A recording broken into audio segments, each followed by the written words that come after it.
Hello dear students, welcome to जी सैट्रिक। हो सकता है आप इंस्ट्रूमेंटेशन से पेपर देने जा रहे हो और आपकी ब्रांच इंस्ट्रूमेंटेशन, इलेक्ट्रिकल या इलेक्ट्रॉनिक्स कुछ भी हो सकती है। आज मैं आपके लिए लेके आया हूँ गेट 24 में मेजरमेंट सब्जेक्ट से पूछा गया ये लल्लू क्वेश्चन नंबर 28 था ये, और 28 मतलब 1 मार्क का क्वेश्चन। क्वेश्चन नंबर 11 से क्वेश्चन नंबर 35 तक 1 मार्क का क्वेश्चन होता है, 1 मार्क का क्वेश्चन। अब यदि आप लोगों का मेजरमेंट पर स्ट्रॉन्ग होल्ड हो तो ये क्वेश्चन आपके लिए तस्तरी में रखा गया इनाम समझ लीजिए, लड्डू हलवा लल्लू क्वेश्चन। लेकिन कब? जब मेजरमेंट में आपका स्ट्रॉन्ग होल्ड हो। उम्मीद करता हूं आपने मेजरमेंट को दिल से पढ़ा होगा। आइए इस क्वेश्चन के बारे में डिस्कशन करते हैं। क्वेश्चन आपसे पूछा जा रहा है, the resistance of a 20 kilo ohm resistor is measured 6 consecutive times using an LCR meter. LCR meter, inductance, capacitance and resistance meter. Simple इस तरीके से आप समझिए। The first 5 readings are 19K, 18K, 23K, 21K and 17K. If the mean of the measurement and the true value are equal, the last reading is, और आजकल ये pattern बहुत है भैया गेट एग्जाम में, rounded up to nearest integer. इस बात का ध्यान रखें, ख्याल रखें। जो भी आंसर लेके आएंगे उसके rounded up to integer answer करके आएंगे। डेसिमल्स में आंसर लिख दोगे तो परेशानी में पड़ जाओगे, इसलिए एम्फेसिस किया मैंने। वो बेचारों ने, गेट वालों ने भी एम्फेसिस करके दिया। देखो ना, बोल्ड लेटर्स में लिखते हैं पेपर में ये सारी चीजें, ताकि आप ध्यान रखें। उसके बावजूद भी यदि ध्यान रखें गड़बड़ हो जाएगी। अब मेजरमेंट जब हमने पढ़ा था फुल कोर्स के अंदर, तो पहली यूनिट बेसिक्स ऑफ मेजरमेंट में हमने यही चीजें डिस्कशन करी थी बॉस। एरर्स के बारे में समझा था, measurement, true value, actual value, इन सारी चीजों के बारे में जाना था। तो इसके अकॉर्डिंग इस क्वेश्चन को जैसे ही हम पढ़ते हैं हमारे दिमाग में खोपड़ी बत्ती जलती है कि 20 किलो ओम क्या है भैया?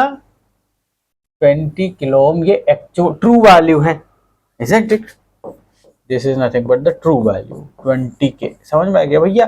20 किलो ओम उसने मेंशन कर दिया, इसको आप मेजर करने जा रहे हैं भाई, एन LCR मीटर।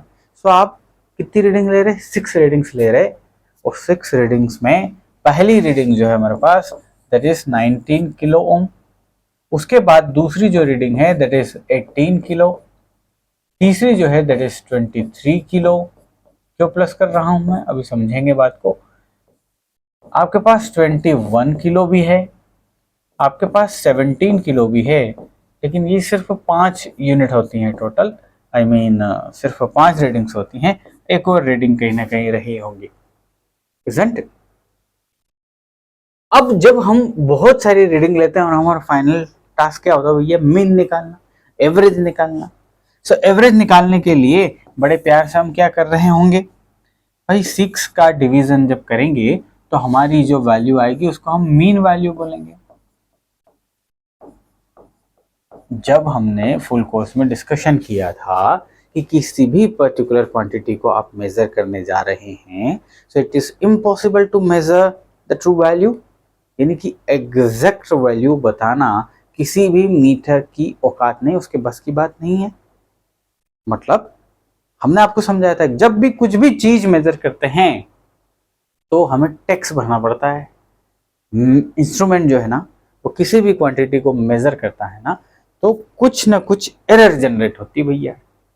समझ लीजिए, हमने आपको समझाया था यही टैक्स भरना होता है।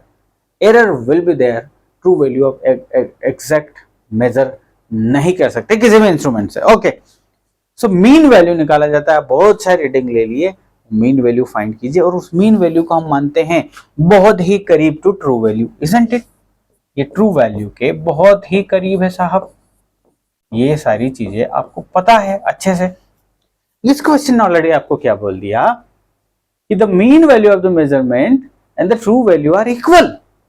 अब मजे की बात क्या है कि हमें ट्रू वैल्यू पता है, सर ट्रू वैल्यू है 20, सो मीन वैल्यू जो लेके आएंगे, हालांकि दोनों इक्वल कर दिया, फिर भी मैं साइन यूज करूंगा टू एम्फेसिस कि मीन वैल्यू और ट्रू वैल्यू कभी भी बराबर नहीं हो सकती, आसपास बिल्कुल हो सकती है।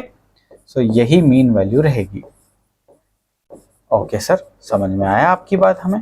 अब मीन वैल्यू क्या मैं इससे निकाल सकता हूं? बड़े आसानी से निकाल सकता हूं सर। यदि मैं ऐसा करता हूं तो मेरे पास 20k आएगा, because mean value is nothing but the 20k given over here. समझ में आ रही बात? अच्छा, क्या करना सर, अब के को भूल जाइए, इस साइड भी सारे दूर के है, इस साइड भी सारे दूर के है, के कट गया, के मतलब 1000। अब बचा क्या आपके पास सर? मेरे पास बचा 20 गुना 6, ये जो है ना इधर लेके आ जाइए। x के साथ अब क्या क्या बचा? इन सारी क्वांटिटीज को जोड़ देना है जी मुझे। 17 प्लस 21 प्लस 19 प्लस 18 प्लस 23। आइए सबको जोड़ते हैं तो कितना पाते हैं? 21 का 1 इधर दे दो तो ये 40 हो गए ना। 40 ये 60 हो गया। यदि यहाँ से 2 उधार ले लिया तो 2 उधार ले लिया, ये 21 बचा, तो 80 हो गया। 80 हो गया ना। 1 इसको दे दो, 100 कर दो, 100 होगा नहीं, 98 is the value, like this. इनका समेशन कितना बेटा? 98 है।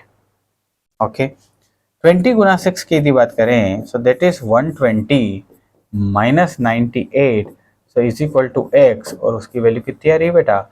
22। इसका आंसर क्या लिख के आएंगे एग्जामिनेशन में सर? 22 लिख के आएंगे। क्या डेसिमल में आंसर आया? नहीं आया। यदि आता तो उसको rounded off to nearest integer कर देते। यदि हमारा आंसर सपोज फॉर एग्जांपल आ रहा होता 22.5 किलो ओम, सो बड़े प्यार से नियरेस्ट इंटीजर, अच्छा 5 नहीं, 5 को छोड़ के कुछ और कर लेता हूँ, ये कर लेता हूँ। सपोज ये आंसर आता तो इसको नियरेस्ट इंटीजर पे आप छोड़ के आते। Are you getting my point? Okay, अब भैया या तो मेजर करें या फिर दिमाग से और लगाएं, तरीके से समझिए। क्या भैया, डेविएशन को डायरेक्ट फील करके हम आंसर भी तो निकाल सकते हैं। सर डेविएशन मतलब क्या? एक्चुअल वैल्यू मेरे पास 20 है भैया, इसका डेविएशन कितना है? -3k का है, प्लस डेविएशन के टर्म में मैं इसको कर सकता हूँ, ये मेरे पास 1k है, इजंट इट? ये मेरे पास -1k है, सिर्फ डेविएशन लिख रहा हूँ। -2k है मेरे पास, प्लस 3k है, इजंट इट? अब ये डेविएशन x मैंने मान लिया, 6 रीडिंग मेरे पास डेविएशन के फॉर्म में मैं लिख रहा हूँ। ये डेविएशन किसके रिस्पेक्ट में देखा जा रहा है? 20k, ये रेफरेंस वैल्यू है मेरे पास, ट्रू वैल्यू जो कि मीन वैल्यू, उसके रिस्पेक्ट में डेविएशन निकाल लिया। अब डेविएशन का क्या फायदा? ये जोड़ने का झंझट खत्म हो गया। कैसे? 3k से 3k कट गया, 1k से 1k कट गया, सो x की अच्छा ये इक्विवेलेंट टू क्या भैया? इधर डेविएशन लिखा तो इधर भी डेविएशन लिखेंगे। मीन वैल्यू का एक्चुअल वैल्यू से डेविएशन कितना? 0। अरे भाई, मीन वैल्यू से डेविएशन लिखा तो इस साइड ऑलवेज 0 आएगा। x माने -2k, ये डेविएशन +2k कब हो सकता है? जब ये रीडिंग 22k होगी। बहुत ही आनंद आया सर, मैथमेटिक्स का क्वेश्चन हो गया यार। ये तो किसी को मेजरमेंट का ज्ञान भी नहीं हो ना, उसको मैथमेटिक्स का एवरेज वाला पोर्शन पता हो ना, इस क्वेश्चन को कर देगा। तो मैंने आपको बोला था ना, एक क्वेश्चन आपको तस्तरी में रखकर लड्डू दिया गया है, 1 नंबर तुरंत कर सकते हैं, बशर्ते मेजरमेंट में थोड़ी सी स्ट्रॉन्ग होल्ड हो। यस और नो?